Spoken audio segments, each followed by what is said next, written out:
part of physics. Hey, I'm part of physics. Hey, I'm part of physics. Nigga, I'm part of physics. Zai English. Hey, Zai English. Hey, Zai English. Nigga, Zai English. Bana some mas. Bana kona mas. Wallahi. Bana some mas. Nigga, bana kona mas. Wallahi. Zamu shiga lab. Zamu shiga lab. Zamu shiga lab. Nigga, zamu shiga lab. Ai ne mas. Tun ana mangwara na bace.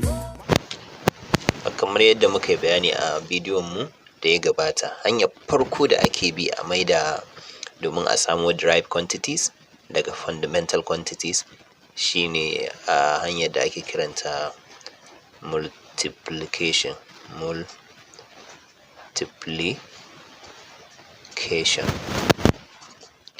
So hanyar multiplication akwai yana da ɗan rabe-rabe kamar gida uku misali yadda ake bi.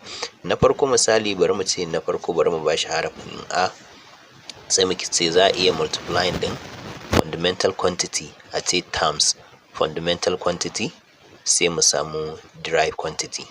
So fundamental quantity times fundamental quantity zai ba mu derived quantity. Dama target din mu don mu samu derived quantity. So ana iya ɗauko fundamental quantity daga cikin fundamental quantities ɗin nan guda bakwai a yi multiply da wani fundamental quantity din, so abinda zai ba mu shine derived quantity. Misali bari mu dau mu ce eg, misali bari mu ce misali na ɗaya, bari mu dau fundamental quantity misali mu ce fundamental quantity sai mu ce misali length multiply by wani length din again. So kun ga fundamental quantity times wani fundamental quantity. So me zai bamu is equal to, zai bamu derived quantity da ake kiran shi area. Yawa length times length shine me, shi zai bamu area.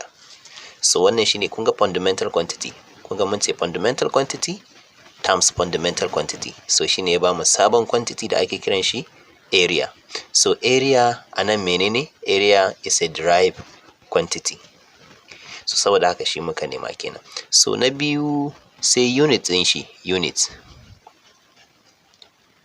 ya za mu sami unit na wannan derived quantity din saboda muka samu. Yawa abinda za mu yi sai mu ce me unit na wannan length din, sai mu ce unit din fundamental unit na length din nan sai mu ce shine me meter, sai mu zo nan mu ce times me fundamental unit na wannan length din sai mu ce shi ma meter. So meter times meter shine zai ba mu meter square. So unit na derived unit din da muka samu shine meter square. So unit din area, danna rubutun subscribe da kuma alamar ƙararrawa domin samun bidiyon mu a Hausar Ingausa daga nan kida ne me meter square. So kuma dau misali na biyu misali saboda lokaci. So misali mu ce ga fundamental quantity, bari mu ga da me za mu ce sai a ce misali length, mu dau length mu sake misali da length again. Length yanzu mu yi hawa uku times wani length din. So kun ga length times another length, have 3 times kenan. So zai ba mu wani quantity da ake kiran shi volume, zai ba mu quantity da ake kiran shi volume. So wannan volume din shine me, shine derived quantity. Mun yi deriving din shi daga multiplication na length har gida uku. So kun ga an samu sabon quantity da ake kiran shi volume. So yanzu me unit na volume sai mu ce unit.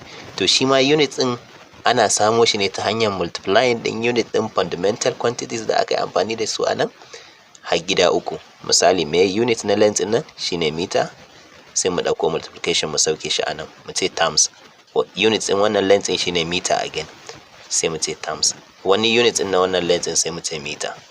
So sai mu ce is equal to, kun ga mun sauke meter times meter times meter zai ba mu meter cube, uku ce a saman nan. So ana kiran shi meter cube, ana kiran shi me meter cubed, meter cube, ko kuma a ce mishi cubic meter. So cubic meter. so ana kiran shi meter cube ko cubic meter, wato mita da power 3 a sama haka. So bari mu yi misali na uku, Roman figure 3. Misali mu ce to yanzu bari mu dau fundamental quantity, da mun yi iri ɗaya yanzu bari mu dau wani, bari mu ce electric current times time. So electric current fundamental quantity ne, time ma fundamental quantity ne. So saboda haka times time, electric current times time zai ba mu abin da ake kiran shi charge, ko a kira shi electric charge. So electric charge derived quantity ne, shine sabon quantity da muka samu. Yau kun ga an yi multiplying din electric current wanda fundamental ne times times fundamental quantity shine time, zai ba mu charge. So charge shi ma derived quantity. To ya zai a nemo unit na charge, shine za mu zo mu ce unit, sai mu ce me unit din electric current, sai mu ce ampere, times me unit din time, sai mu ce second. So unit din charge ya koma kenan ampere second, ampere second. To anan za mu ce akwai ƙarin bayani anan. So akwai wani mutum da ake ce mishi column. Shi wannan column din yayi nazari da yawa dangane da wannan al'amari na caji, saboda haka kada a manta da shi, sai aka ce to wannan unit din na ampere second a daina cewa ampere second, a rinka kiran shi da me column.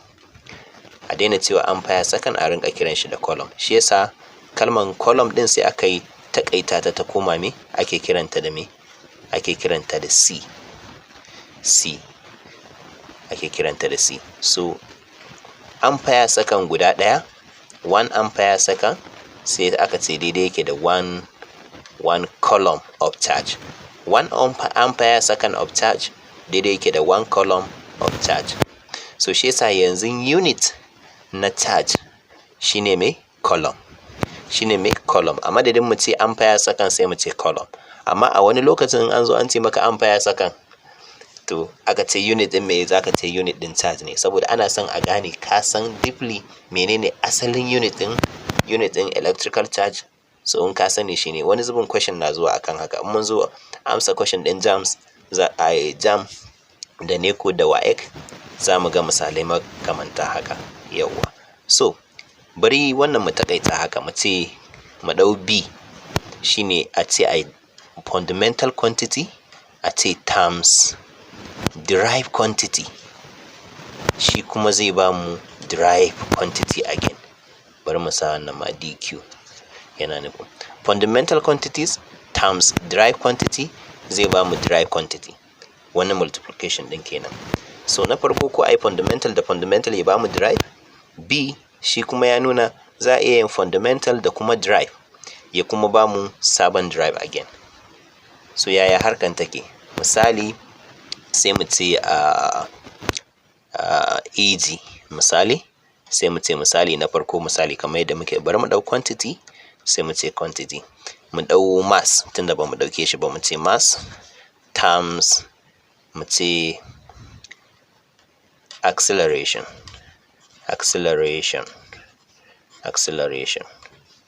zai ba mu. So mass fundamental quantity ne, acceleration derived quantity ne. In mun zo a gaba za ku ga yadda ake samun acceleration daga fundamental quantity. So acceleration derived quantity ne. An fahimce ni? So quantity anan, okay, nan ba zan sa quantity fundamental, ba zan sa kawai quantity. So anan tunda fundamental da derived ne, ba zan sa fundamental, ba zan sa quantity. Quantity anan su ne me? Mass da acceleration. Mass fundamental ne, acceleration derived quantity ne. Saboda haka yi suka ba mu sabon quantity da ake kiran shi force. Ake kiran shi me? Force. Yawwa, mass da acceleration sai suka samu mana da sabon quantity da ake kiran shi force, wanda force is a derived quantity. So an samo shi ne ta hanyar multiplying din fundamental quantity mass da kuma derived quantity acceleration. So me unit na force? Sai mu zo mu ce nan unit. Sai mu ce me unit din mass? Sai mu ce kilogram. terms, wannan terms ɗin mu sako da shi. Me unit ɗin acceleration? Sai mu ce meter per second square. So kuma kenan muka zo mu ce kilogram times meter per second square shine zai bamu, sai mu haɗe su haka, kilogram sannan sai mu rubuta meter per second square. So kilogram meter per second square shine unit na me na force, shine unit na me na force, shine asalin unit na force. To anan ma akwai ƙarin bayani, akwai masanin kimiyyan da ya bayanai da yawa akan force wanda ake kiran shi Sir Isaac Newton. So Sir Isaac Newton ba a san a manta sunan shi, bari mu rubuta sunan shi anan, Newton. So sunan shi sai aka ɗau letter N ya zama Newton, sai ake ce a rinka amfani da sunan shi a madadin harafin sunan shi a madadin unit na me na force, saboda yayi ba da gudunmawa musamman ma akan force da motion. So saboda haka sai aka ce duk kilogram per second square guda ɗaya a ɗauke shi daidai yake da is equal to, a ɗauke shi daidai yake da 1 Newton. So Newton aka ce daidai yake da kilogram per second square.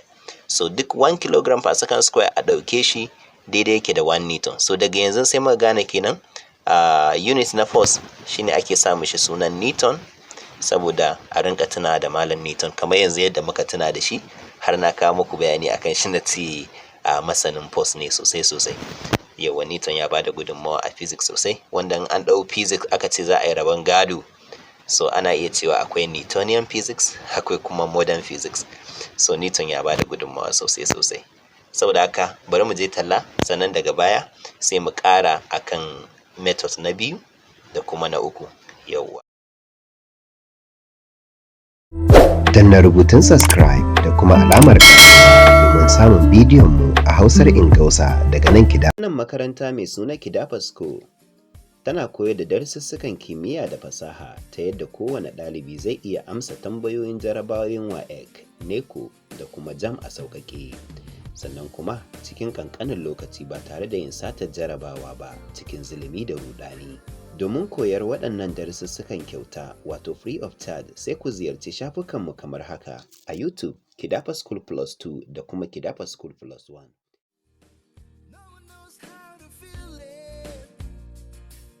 I whisper in the air, hum softly to